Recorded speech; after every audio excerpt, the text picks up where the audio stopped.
Hi folks, welcome to our first myth of the month. Today we're going to be looking at a story from Greek and Roman mythology, the 12 Labors of Hercules. And we'll be using mostly the Greek names today with one exception, Hercules himself. The Greeks called him Heracles, but since his Roman name Hercules is more common, we're going to be using that today. According to Greek mythology, Mount Olympus was the home of the gods. Their ruler Zeus fell in love with a mortal woman, and they had a baby, Hercules. Hera, the goddess of marriage and childbirth, hated Hercules. When Hercules was a baby, Hera sent 2 snakes to sneak into his crib to kill him, but baby Hercules grabbed the snakes and strangled them. Zeus was very proud of his son's strength, and this made Hera even more angry. When Hercules grew up, he got married and started his own family. Hera saw her chance to show everyone that Hercules wasn't so great after all. She made Hercules think that everyone was his enemy, which caused him to kill his family by mistake. When Hera's enchantment wore off, Hercules was devastated. He went to the Oracle of Delphi to ask how he could be forgiven for what he had done. The oracle told him to go to his cousin, King Eurystheus, and do whatever the king told him to do. If Hercules could complete all of the tasks the king gave him, the gods would forgive him. Hera worked with the king to make sure that the tasks would be impossible, even for someone as strong as Hercules. The first task was to slay the NEMEAN lion, who had been terrorizing the people. The lion's skin was so tough, Hercules' weapon couldn't hurt it, so he finally wrestled the lion, strangling it like he had the snakes when he was a baby. Hercules then used the lion's claws to skin the lion to make a cape and helmet. When Hercules came back, the king was so frightened to see that he had survived the task that he jumped into a large vase to hide. There he gave Hercules his next task, to slay the HYDRA, a serpent with many heads. Whenever one of the HYDRA's heads were cut off, even more heads grew back in its place. But Hercules had an idea. He brought along his nephew, Iolaus, to help him. Whenever Hercules cut off one of the HYDRA's heads, his nephew would rush in and burn the wound with fire, which stopped more heads from growing back. He buried the last head deep in the ground and went back to report to the king.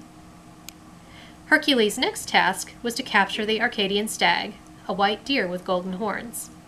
It took Hercules a whole year to catch the stag, and since it was a sacred animal, he asked the goddess Artemis to convince the stag to come with him to report to the king. Artemis agreed, and the third task was complete. The fourth task was to capture the ERYMANTHIAN boar, which had been terrorizing the countryside. The king insisted it be brought back alive, so Hercules chased the boar into a snowdrift, where he was able to tie it up and bring it back to the king. Seeing the fearsome creature up close scared the king, and once again he hid in a large vase. The king and Hera decided to give Hercules something different for his fifth task: clean the stables of King AUGEAS in a single day. Sound easy? Not really. The stables had 3,000 horses and oxen and had never, ever been cleaned. There were piles of poo as big as mountains. But Hercules had a brilliant idea. He used his super strength and changed the course of 2 rivers to go through the stables and wash all the ickiness away. For the 6th task, Hercules was ordered to destroy a flock of STYMPHALIAN birds. These birds had sharp beaks and metal feathers and ate people. They could only be killed by shooting an arrow at their bellies. They were also stubborn and would not leave the trees. However, the goddess Athena gave Hercules a bronze rattle to help him. The sound scared the birds from the trees, and Hercules was easily able to finish the task. Hercules' 7th task was to capture the bull of Crete. The bull was huge, but it was no match for Hercules. The king decided he would give it to Hera, but she didn't want anything to do with it since Hercules was the one to catch it. The 8th task was to capture the horses of King Diomedes. Diomedes was very cruel to the horses, who would attack and eat people. Hercules fought the mean king, who ended up being thrown to the horses. The horses turned on the king, killing him. The horses then became tame, and Hercules was able to take them back to King Eurystheus. The king's daughter wished to own the bronze girdle of the Amazon queen, so he told Hercules to go get it for his 9th task. There are different versions of this story. In some, the queen agrees to give Hercules the girdle, but Hera tricks the rest of the Amazon warriors into thinking Hercules was stealing it, leading to a fight in which the queen is accidentally killed. In others, the queen just gives him the girdle, recognizing him as a fellow warrior. Either way, Hercules succeeded in his task. For the 10th task, Hercules had to capture the cattle of GERYON.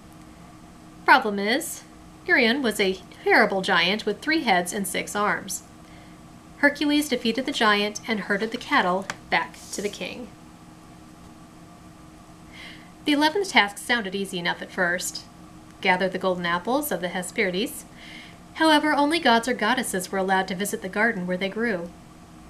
Hercules passed the god Atlas, whose job it was to hold up the sky. He offered to hold up the sky for a while if Atlas would get the apples for him. Atlas agreed, and the two switched places.